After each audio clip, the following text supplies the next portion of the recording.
Thank you guys for having me. I really appreciate it. Actually, I looked into this deal today because Todd was supposed to have the program today for the arena, and instead he had an arena meeting today.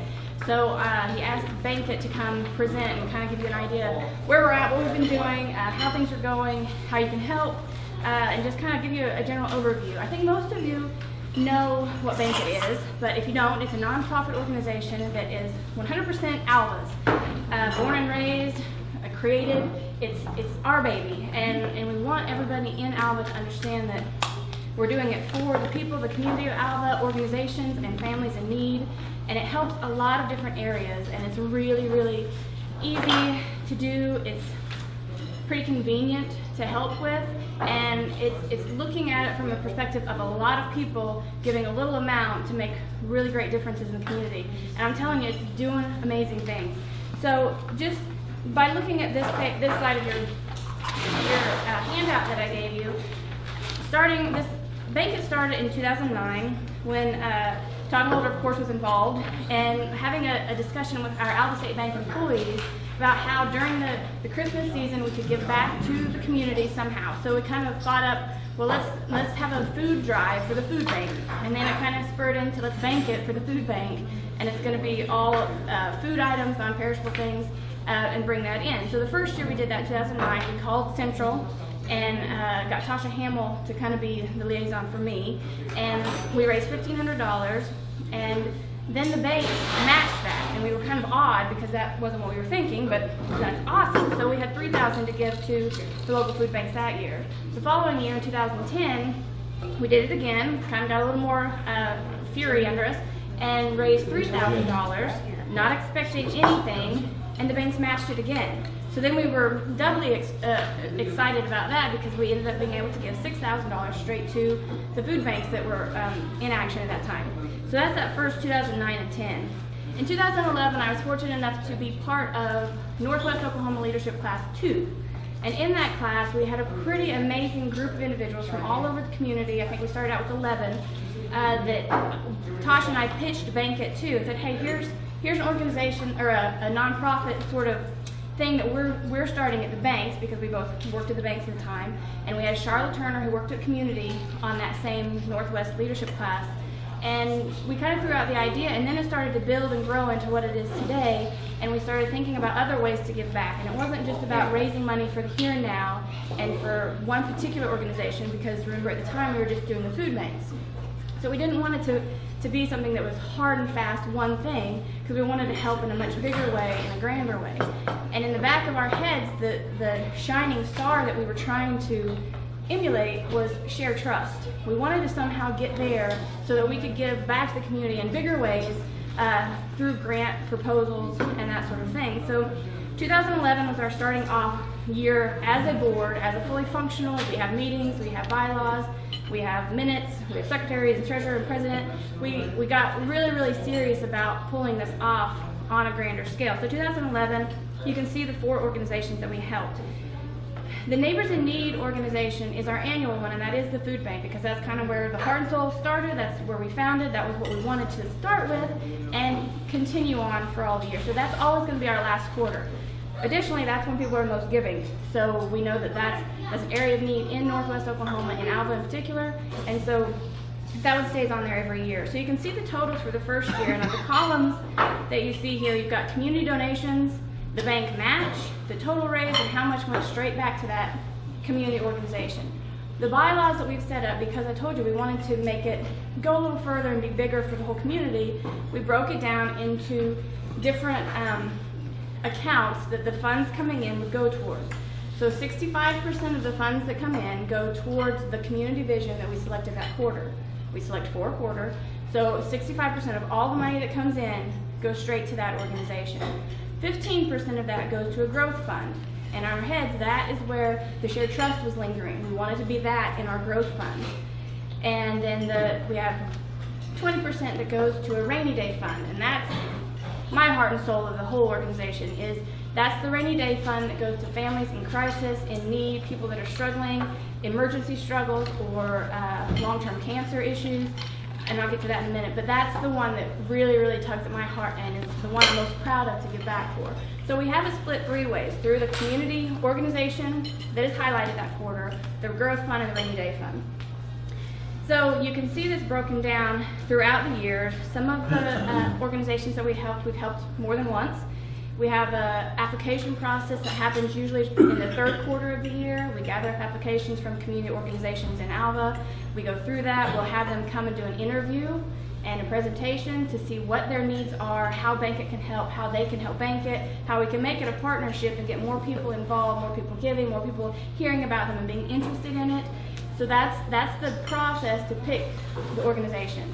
We do accept nominations from the community. If you have a great organization in need that people don't really know about, bring it to us and we'll try to get them on the ballot to be selected for the following year. So it's an opportunity for all organizations in need. Thank you. So as you go down this, we've had the majority of the donations that happen, honestly, are $10 and under, and those are monthly pledges. So on the back side of your sheet, you've got those are pledge forms. And if you wanted to donate monthly or have somebody that is interested in that, that's where the majority of the funding comes from on this. We've had a couple of very large donations. We've had $40,000 donated to BankIt, for the future, for organizations in need, for rainy day, for growth, all in one deal, because we've had that wholeheartedly supported by one individual.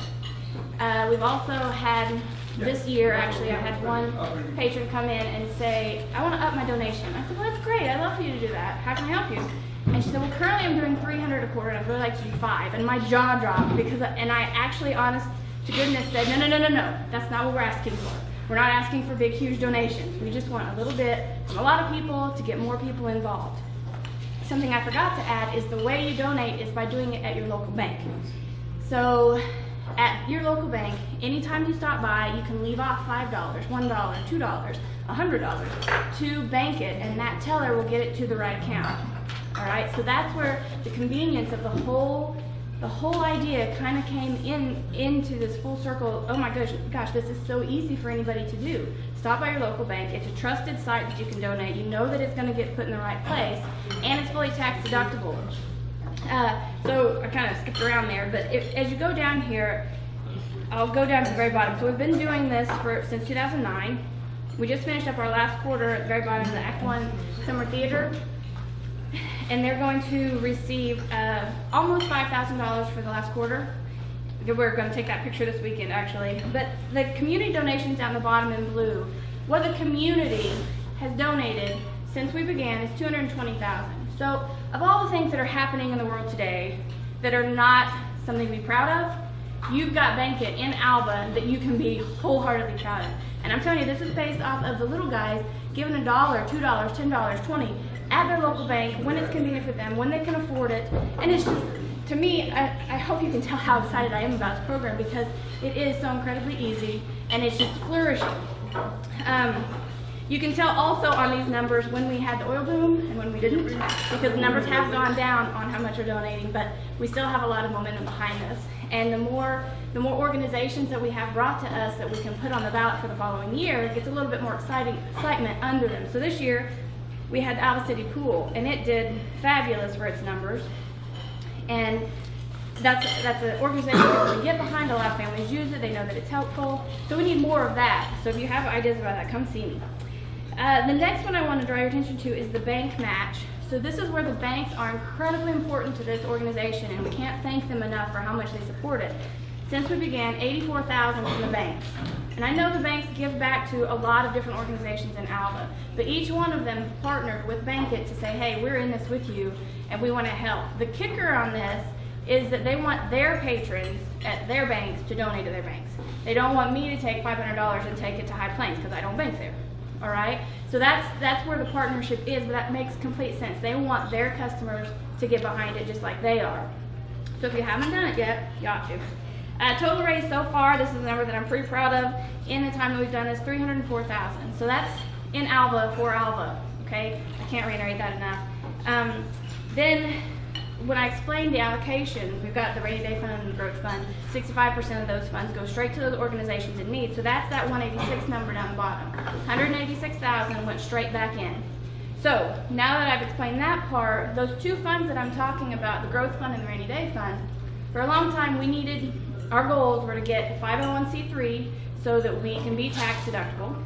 That was a pretty big goal for us, and that took us about 4 years to get all the way completed, because it's a ton of paperwork. You do stuff wrong, you send it back in, you do stuff wrong, you send it back in.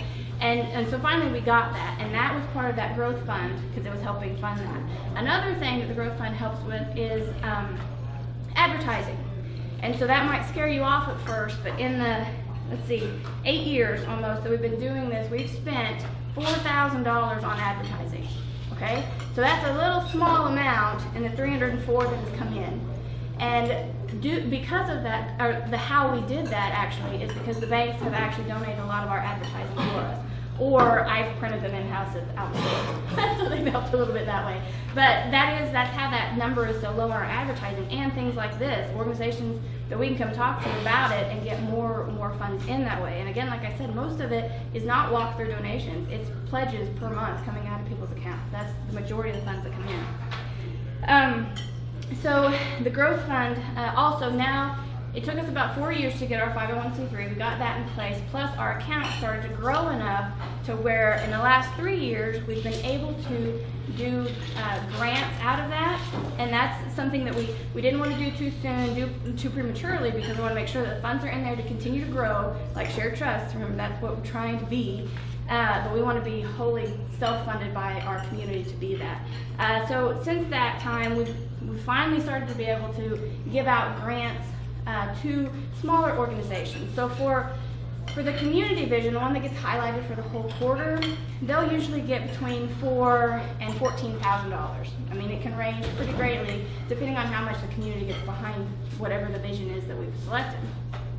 So for the growth fund, we finally got enough in there to do some grants, and that is an application process. Our bylaws have it set up to what we can fund and how much and why we can do it more than once. That's all as legit as we know how to make it. And so the ones that we've done so far in the last 3 years is Woods County Coalition has gotten 2 growth fund grants to help with the Gulf and Gallup backpack program and the lunch that happens during the summer. So we've helped donate money to them because they get a grant, but they also need some supplemental fruits that they like to throw in there so that they can take stuff home with them instead of just eating there, so they can have snacks at home. So we've helped fund some of that. We gave $1,500 to the Alva Christmas Committee for the lighting downtown, and that may seem silly, but I know that a lot of people got excited about that, and that incorporated families and family time, and that's important to our board, so we thought that was a worthy cause. Northwest Domestic Crisis Center is the Women's Domestic Crisis Center up there on the boulevard. If you've noticed, within the last year or so, they put up a new fence, privacy fence. They applied for funding through BankIt for that, and we granted them that for the fence.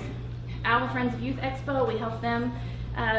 We've helped them probably 3 times, I think, because they have that annual one-day fair for all the Woods County kids to come and spend all day doing nature activities, and it's a very neat thing that you can donate your time to and your money, but it's a good one to get families together and out doing things together. The last one that the Growth Fund has granted money to was Lutheran Daycare. They needed some help with a hot water heater, and so we gave them funding for that and to help with some maintenance at the daycare, because they didn't really know where to go for funds for that, and they applied and they met our criteria and our bylaws, so they got granted money.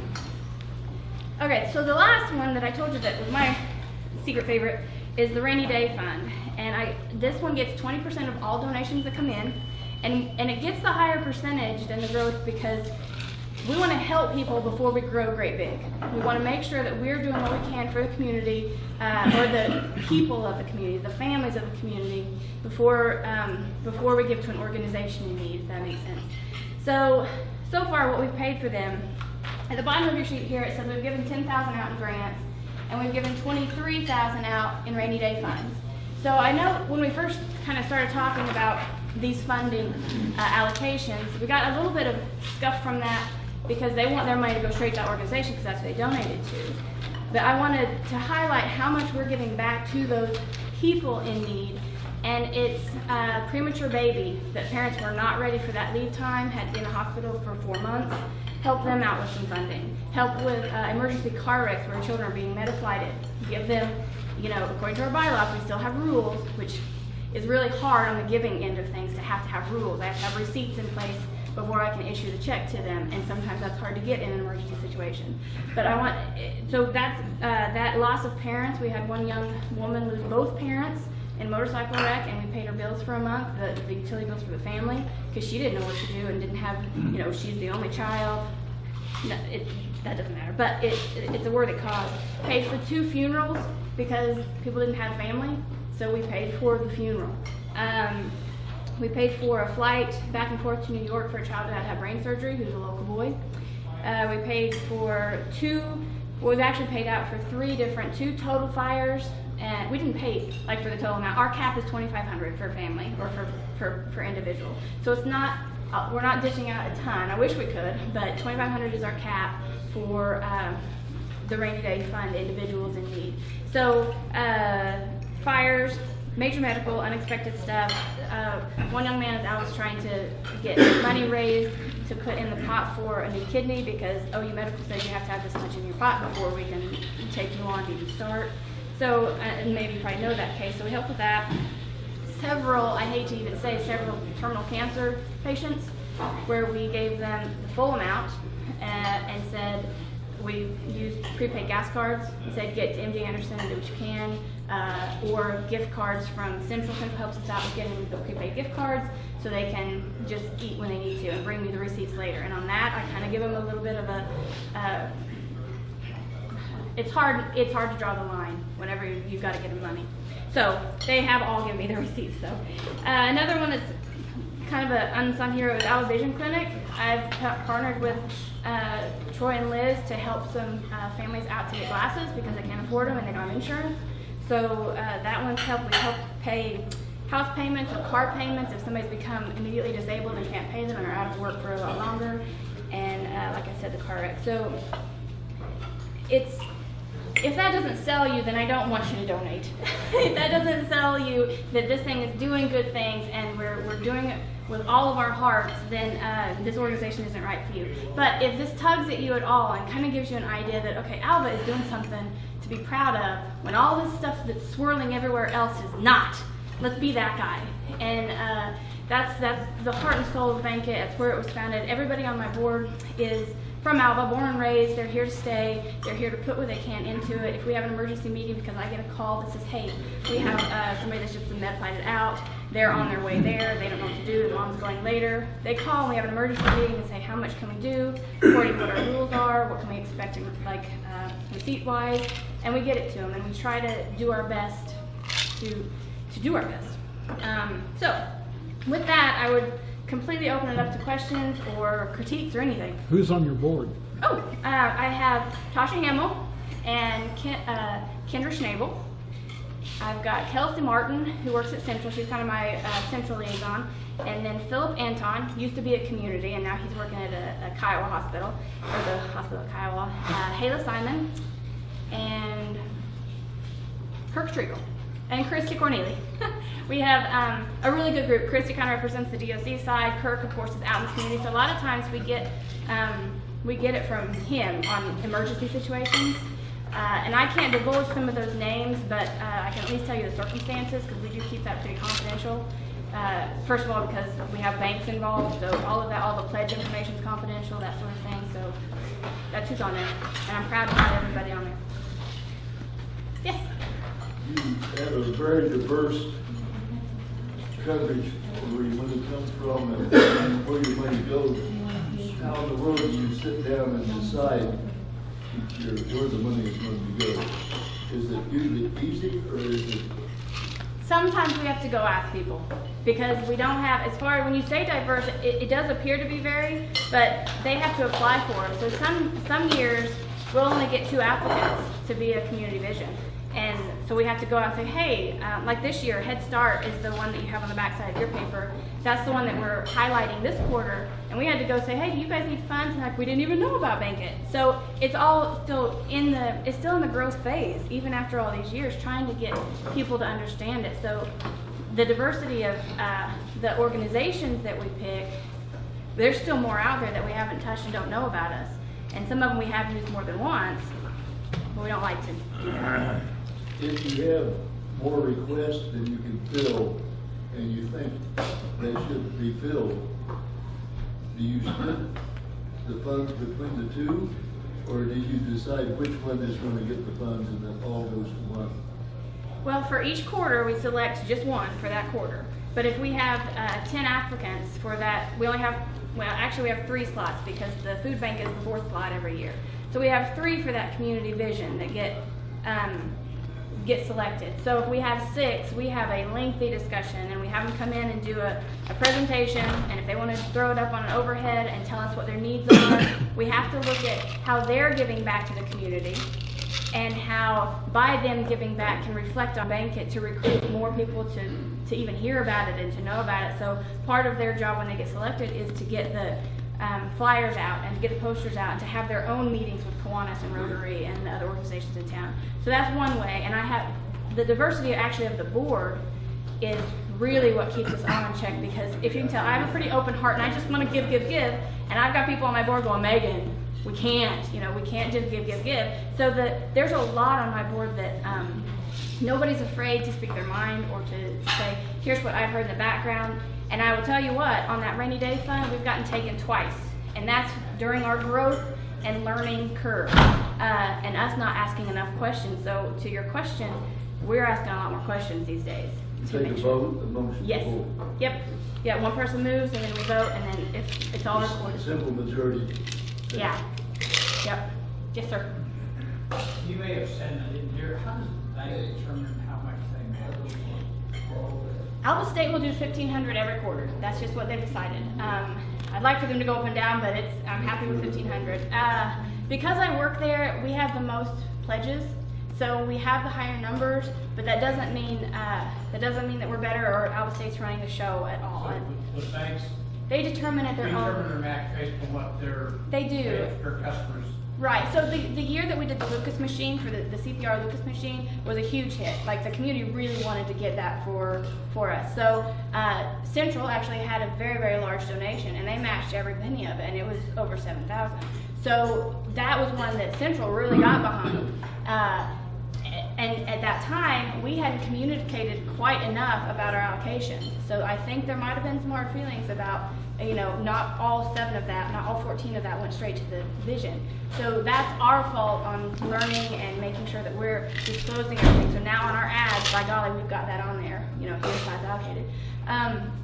So we do community. We had a meeting last month with as many bank presidents as we could, just our board with bank presidents, and discussed ways to get them more involved and to get their customers more involved. And with the new president of community, this was the first time he'd ever heard of it, so he got really excited about it. And they're going to match at least what their pledges are each month, and theirs run about $460, not month, per quarter. So they're going to match a little less than $500, I think, every quarter, but it is all over the place. When we did creature concerns, they had some customers that banked at Hopeton, so they went down and did, okay, I want $500 and I want you to match it. We don't want customers to be forceful. We want them to be like, hey, I support this cause, I hope you do too, would you like to match into this? But so that year, the creature concerns hope to match $500. But if they don't get any, they don't match any. And I don't blame them at all for that. That's how it needs to be. It needs to be community based. Does that answer that? Anybody else?